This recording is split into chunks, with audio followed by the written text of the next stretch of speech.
जय Hind dear student. NDA previous year series में आज हमारे सामने 2018 का पार्ट सेकंड यानी कि 2018 में जो हमारे दो एग्जाम आयोजित हुए थे उस एग्जाम का आज हमारे सामने पेपर सेकंड है। तो इस पेपर सेकंड में बच्चों हम लोग देखेंगे सबसे पहला जो क्वेश्चन हमारे सीरीज में है आज की, ये क्वेश्चन हम लोगों से पूछा गया बच्चों विंड एंड एयर सर्कुलेशन जो हमारा एक टॉपिक है उसी टॉपिक से क्वेश्चन हमारा पूछा गया है।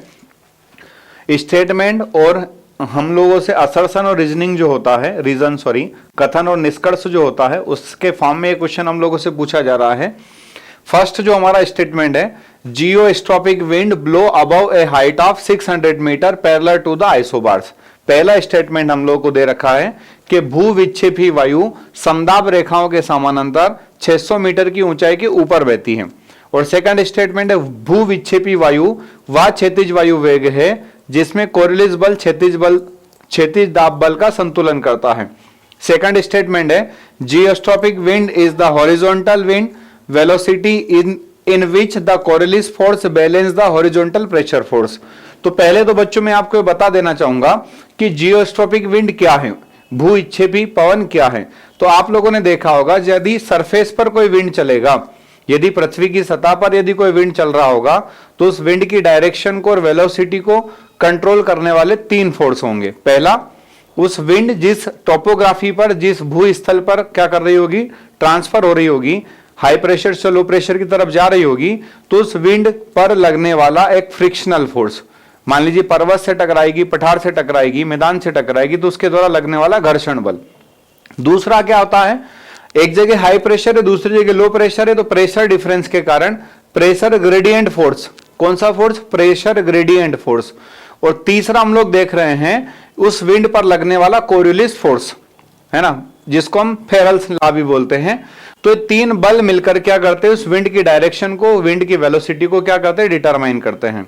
लेकिन यदि वो विंड कहां चला जाए, 2 से 3 किलोमीटर की हाइट पर चला जाए, कहां चला जाए, 2 to 3 किलोमीटर की हाइट पर, तो इतनी हाइट पर हम देखेंगे उस पृथ्वी के स्थल के द्वारा, लैंड फॉर्म के द्वारा लगने वाला जो फ्रिक्शनल फोर्स है वो नेग्लिजिबल हो जाता है, उसका घर्षण बल जो है वो शून्य हो जाता है। और अब इस विंड को कंट्रोल या उसके डायरेक्शन को कंट्रोल करने वाले दो ही बल है, एक बल है प्रेशर ग्रेडियंट और दूसरा है हमारे पास में कोरियोलिस फोर्स। यदि हम लोग देखेंगे आइसोबार लाइन कैसी हो जाए, लीनियर हो जाए। आइसोबार मतलब ऐसे दो प्लेस जहां का एटमॉस्फेरिक प्रेशर कैसा इक्वल है, तो उन दो पॉइंट को ज्वाइन करने वाली इमेजिनरी लाइन को हम आइसोबार लाइन बोलते हैं। यदि आइसोबार लाइन कैसी हो जाती, लीनियर हो जाती है, तो हम लोग देखेंगे कोरियोलिस फोर्स और प्रेशर ग्रेडियंट फोर्स के द्वारा जो चलने वाला विंड का डायरेक्शन है वो पैरेलल चलेगा आइसोबार के। किसके पैरेलल चलेगा? आइसोबार के। क्यों? क्योंकि अब सिर्फ उसके डायरेक्शन को कंट्रोल करने वाले दो ही फोर्स रिस्पॉन्सिबल है, प्रेशर ग्रेडियंट फोर्स और कोरियोलिस फोर्स। कौन सा फोर्स नेग्लिजिबल हो चुका है? Frictional force. तो बच्चों पहला स्टेटमेंट भी सही है कि 600 मीटर के ऊपर यानी कि 2 से 3 किलोमीटर की हाइट पर, 2 से 3 किलोमीटर की हाइट पर आइसोबार के पैरेलल चलने वाले विंड को हम जियोस्ट्रॉपिक विंड बोलते हैं। और दूसरा बोल रहा है कि जियोस्ट्रॉपिक जो विंड होती है आइसोबार के पैरेलल चलती है, तो ये भी स्टेटमेंट सही है। तो आप देखेंगे स्टेटमेंट फर्स्ट और सेकंड दोनों ही सही है बच्चों, दोनों कथन अलग अलग सही है। और कथन जो सेकंड है वो कथन एक का सही स्पष्टीकरण है। Both are the statement are individually true and statement second is the correct explanation of the statement first. यानी कि हमारा जो ऑप्शन ए है बच्चों वो राइट है। ऑप्शन ए जो है हमारा वो कैसा है? राइट है। ठीक है, तो आपने जियोस्ट्रॉपिक विंड देखा, ऐसा विंड जो कहां चलता है 2 से 3 किलोमीटर की हाइट पर, और उसकी डायरेक्शन को कौन कंट्रोल करता है? प्रेशर ग्रेडियंट फोर्स और कोरियोलिस फोर्स। किसके पैरेलल चलता है? आइसोबार के पैरेलल चलता है। कितनी हाइट पर चलता है? 2 से 3 किलोमीटर की हाइट पर चलता है। क्वेश्चन नंबर सेकंड हमसे बच्चों इंट्रोडक्टिव वाले पार्ट से पूछा गया है। ठीक है, यदि हम लोग देखें इंडिया के मैप पर, तो इंडिया के मैप पर जो 7 सिस्टर हमारे 7 जो स्टेट है, 7 बहनें हैं, 7 सिस्टर जो है हमारे, ये यहाँ पर अरुणाचल प्रदेश है, नागालैंड है, मणिपुर है और मिजोरम है, ये त्रिपुरा है, ये आसाम स्टेट है और ये मेघालय है। ठीक है, ये हमारे 7 सिस्टर है, 7 स्टेट हैं। इनके कैपिटल्स दे रखे हैं। अरुणाचल प्रदेश का ईटानगर जो थोड़ा सा यहां मिलेगा, इम्फाल मणिपुर का इम्फाल, अगरतला त्रिपुरा का और आइजोल मिजोरम का। आइजोल किसका? मिजोरम का। तो बच्चों इस मैप में आप लोग देखेंगे तो सबसे पहले हमारे दिमाग में चलता है कि सर अरुणाचल प्रदेश सबसे ईस्टर्न मोस्ट स्टेट है तो उसका कैपिटल ईटानगर भी सबसे ईस्ट मोस्ट होगा, लेकिन ये बात गलत है। सबसे ईस्ट मोस्ट कैपिटल हम लोगों को मिलता है कोहिमा, नागालैंड का कैपिटल कोहिमा। यदि आप आगे वाले मैप में देख रहे होंगे, इस वाले मैप में स्पेशली आप लोग दिखाने के लिए लेकर आया हूं, तो ये आपको कोहिमा दिख रहा है जो सबसे ईस्ट मोस्ट में है। फिर उसके बाद में इम्फाल है, फिर इम्फाल के बाद आप देखेंगे यहां पर ईटानगर है, पहले कोहिमा, कोहिमा के बाद में इम्फाल, इम्फाल के बाद में ईटानगर, ये यहां पर ईटानगर, फिर हम लोग देखेंगे आइजोल, और आइजोल के बाद हम देखेंगे यहां पर तो ये दिसपुर है, शिलोंग है और अगरतला है।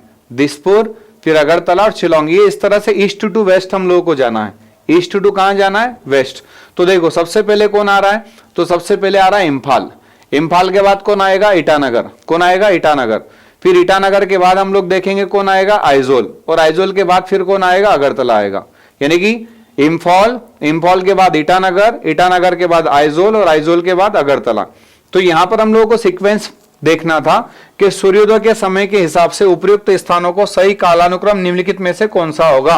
Which of the following is the correct chronological order of the above places in terms of sunrise? यानी कि सबसे पहले सनराइज कहां होगा, फिर उसके बाद कहां होगा, फिर उसके बाद कहां होगा, सबसे बाद में कहां होगा? तो सबसे पहले सनराइज होगा बच्चों कहां पर? सबसे पहले सनराइज होगा इम्फाल में। कहां पर होगा? इम्फाल में। फिर कहां होगा? फिर होगा ईटानगर में। कहां पर होगा? ईटानगर में। फिर कहां पर होगा? आइजोल में। और फिर कहां पर होगा? फिर होगा अगरतला में। फिर कहां पर होगा? अगरतला। तो हमारा सही कोड क्या होना चाहिए? 2143, 2143, यानी कि B option is correct, B option is correct.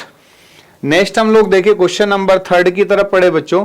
तो निम्नलिखित में से किस डेल्टा प्रदेश की ऊपरी भूमि को क्या कहते हैं? Upper land of the delta. अब देखो ये कोई डेल्टा रीजन है। क्या है? Delta region. तो इस डेल्टा के अपर वाले पार्ट को हम लोग क्या बोलते हैं? अपर वाले पार्ट को हम बोलते हैं चार्स। क्या बोलते हैं बच्चों? चार्स कहते हैं उसको। और इसका जो लोअर पार्ट है, दलदली लैंड है, जो लोअर मार्सी लैंड है, इस लोअर मार्सी लैंड को हम क्या बोलते हैं? बिल्स बोलते हैं। क्या बोलते हैं? बिल्स। ध्यान रखोगे, डेल्टा के ऊपरी भागों को क्या कहा जाता है? डेल्टा के ऊपरी भागों को हम कहते हैं चार्स। क्या कहते हैं? चार्स। और डेल्टा का जो निम्न भूमि वाला भाग है, दलदली वाला क्षेत्र है, उसको हम क्या कहते हैं? बिल्स कहते हैं। उसे हम क्या कहते हैं?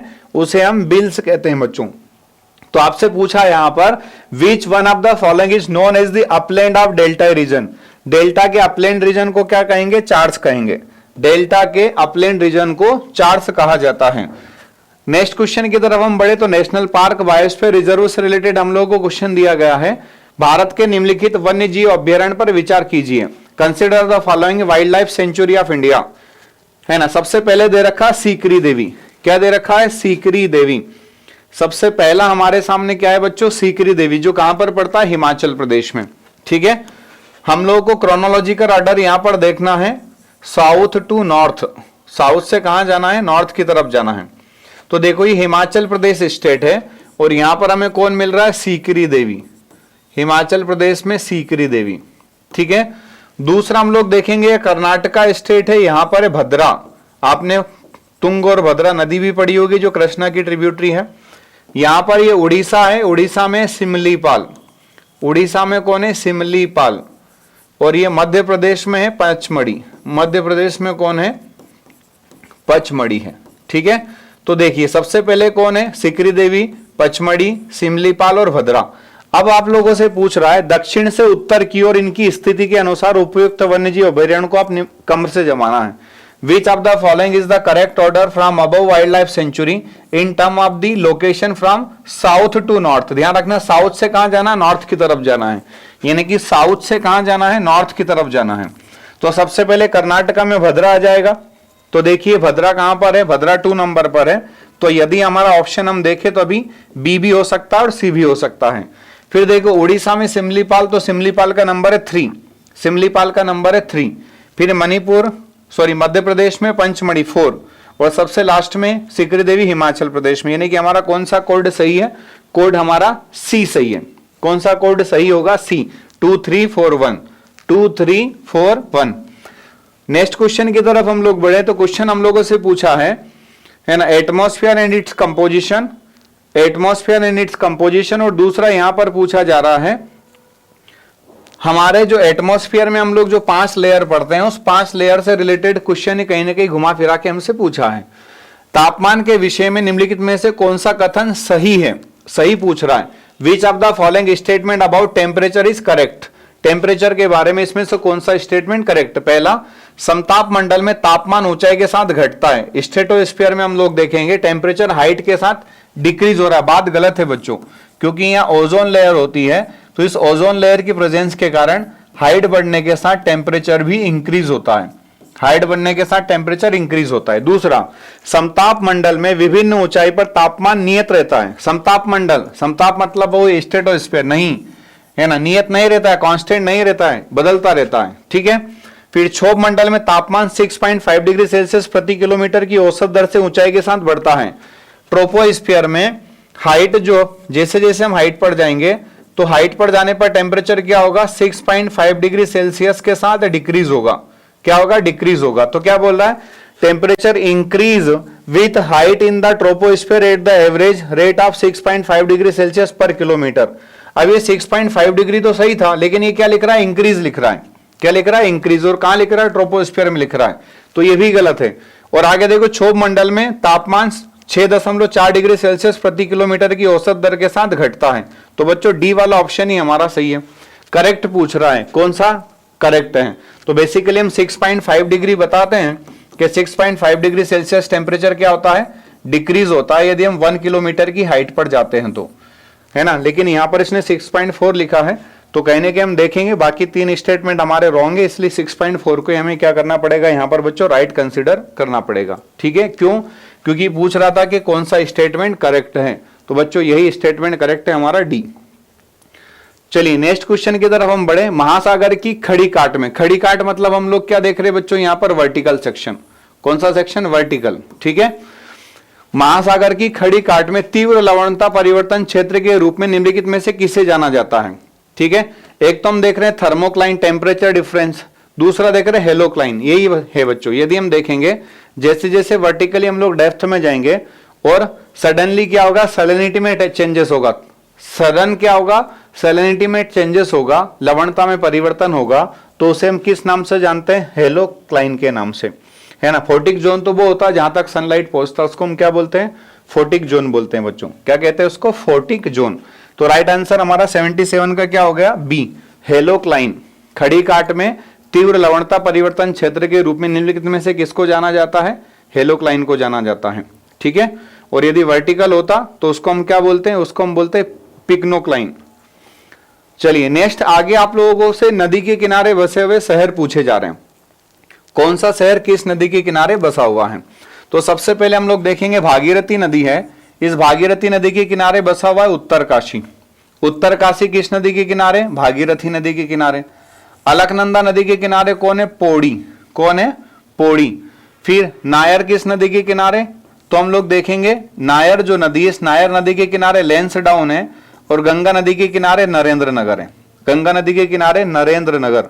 तो देखिए भागीरथी ए का क्या होना चाहिए, 3, तो ए का 3 यहां भी है और यहां भी है।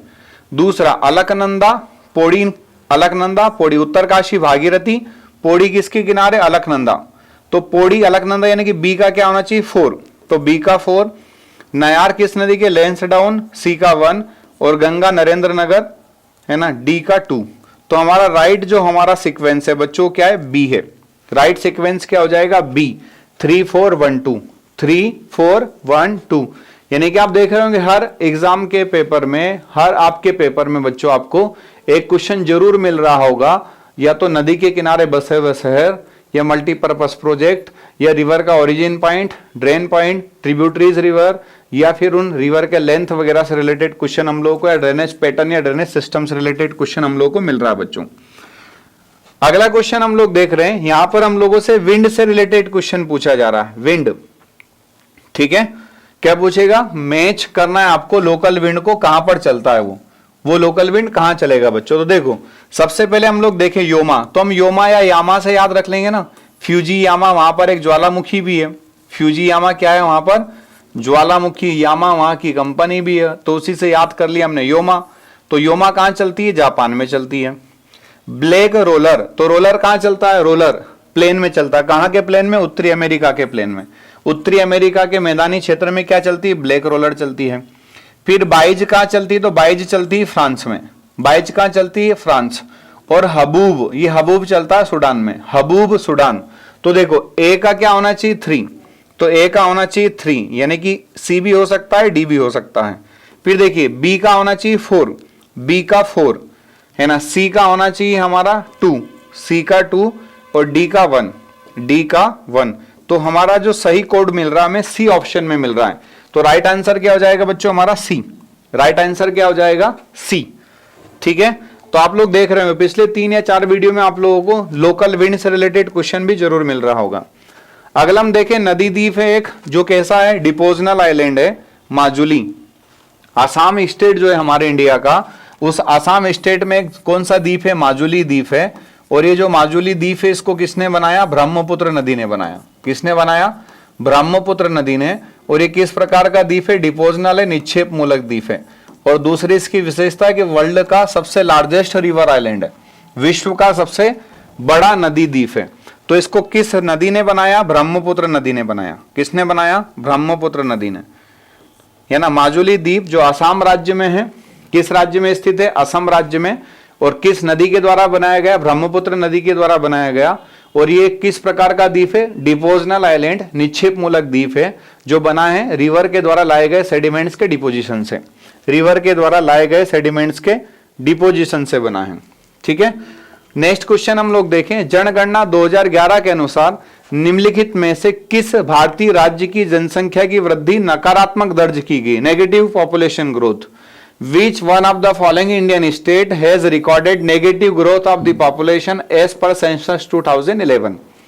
तो आपको पता है बच्चों 2011 की जनगणना के अनुसार मेघालय ऐसा स्टेट है जहां की पॉपुलेशन सबसे ज्यादा बढ़ी 27% 10 साल में। और 2011 की जनगणना के अनुसार नागालैंड ऐसा राज्य है जहां की पॉपुलेशन -0.6% क्या हुई, कम हुई है। -0.6% क्या हुई, कम। -0.6% यहां का पॉपुलेशन 10 साल में घट गया है, कहां का, नागालैंड का। और 27% कहां का बढ़ा है, मेघालय का। तो 2011 की जनगणना के अनुसार मेघालय में जनसंख्या वृद्धि सबसे अधिक रही 27%, क्योंकि भारत की कुल जनसंख्या वृद्धि कितनी थी, 17.64%। ये भारत की 10 की वृद्धि है, डिकाइडल ग्रोथ है। ये भारत की कौन सी ग्रोथ है, डिकाइडल, ओवरऑल इंडिया की।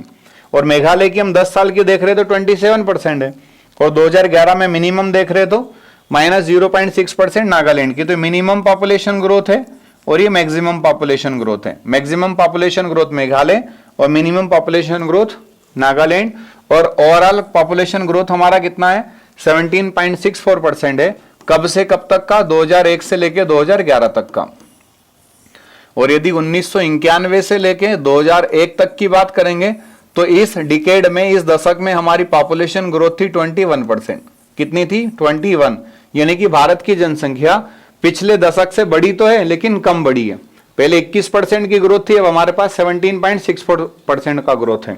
ठीक है, तो मिनिमम पॉपुलेशन ग्रोथ वाला जो स्टेट है हमारा वो नागालैंड है, जहां की पॉपुलेशन नेगेटिव में गई -0.6%, -0.6%। और ध्यान रखना इंडिया का भी एक बार हम लोग देखेंगे पॉपुलेशन ग्रोथ नेगेटिव में गया है। और वो कब का, 1911 से 1921। यह पहला दशक था जब भारत की जनसंख्या माइनस में गई थी, -0.3%, -0.3%। और ये भी याद रखिएगा 1961 से 1971 का यह पहला दशक था जब भारत की जनसंख्या 24.80% के साथ बढ़ी थी। यानी कि ये हाईएस्ट पॉपुलेशन ग्रोथ वाला डिकेड है इंडिया का अब तक का। और ये मिनिमम पॉपुलेशन ग्रोथ वाला डिकेड है अब तक का। इसमें पॉपुलेशन कितनी कम हो गई थी, -0.3%। इसमें हमने रिस्पॉन्सिबल ठहराया फर्स्ट वर्ल्ड वॉर को। 1914 से 1918 तक प्रथम विश्व युद्ध इसके लिए जिम्मेदार था। और यदि हम यहां देखेंगे तो इसके लिए जिम्मेदार है 1971 में जो पूर्वी पाकिस्तान को आजाद करके बांग्लादेश बनाया, वहां के आए हुए शरणार्थी, रिफ्यूजी। ठीक है, तो अगला हमारा जो क्वेश्चन था 99, इसका राइट आंसर हो गया बच्चों हमारा नागालैंड। अगला क्वेश्चन हम लोग देखें तो निम्नलिखित में से किस प्रकार के मेघ में सतत वर्षण के गुण होते हैं। Which of the following types of cloud is characterised by continuous precipitation. लगातार बारिश इनमें से किस बादल से होती है। यदि ये पूछता सबसे अधिक बारिश किससे होती है तो हम बोल देते निम्बस से। क्या बोल देते हैं, निम्बस क्लाउड। निम्बस को हिंदी में क्या बोलते हैं, वर्षी बादल। ठीक है, लेकिन वो पूछ रहा है सतत बारिश किससे होती है। तो सतत बारिश देखो, सीरो क्यूमुलस तो ऊपर वाले हाइट पर रहता है, इससे बारिश ज्यादा नहीं होती है। सीरो क्यूमुलस, सीरो स्टेटस, सिरस, तीनों से बारिश नहीं होती है, ये सिर्फ साइक्लोन के इंडिकेटर है ना। सीरो क्यूमुलस, सीरो स्टेटस और सिरस। दूसरा कपासी मेघ, इससे भी सतत बारिश नहीं होती है। तीसरा वर्षा स्तरीय बादल, निम्बो स्टेटस जो क्लाउड है, यही सही है हमारा। निम्बो स्टेटस क्लाउड जो कंटिन्यूअस प्रेसिपिटेशन, लगातार बारिश करवाते हैं। हम बोलते हैं ना कई बार, है ना, 1-2 दिन 4 दिन लगातार बारिश गिरता रहता है, जिसको हम झड़ बोलते हैं कि यार पानी का झड़ लग गया, है ना। एक स्पीड से कंटिन्यूअसली क्या करता रहता है, पानी गिरता रहता है। ठीक है, तो ये हमारा जो क्वेश्चन नंबर 100 था, इसका आंसर क्या हो गया बच्चों, सी। क्या हो गया, सी। तो इस वाली सीरीज में हम लोगों ने 2018 का सेकंड वाला पेपर देखा। सेकंड वाले पेपर का ये पार्ट फर्स्ट था बच्चों। ठीक है, नेक्स्ट वीडियो में आपको पार्ट सेकंड मिलने वाला है। तब तक के लिए हम लोग जय हिंद, जय भारत, वंदे मातरम।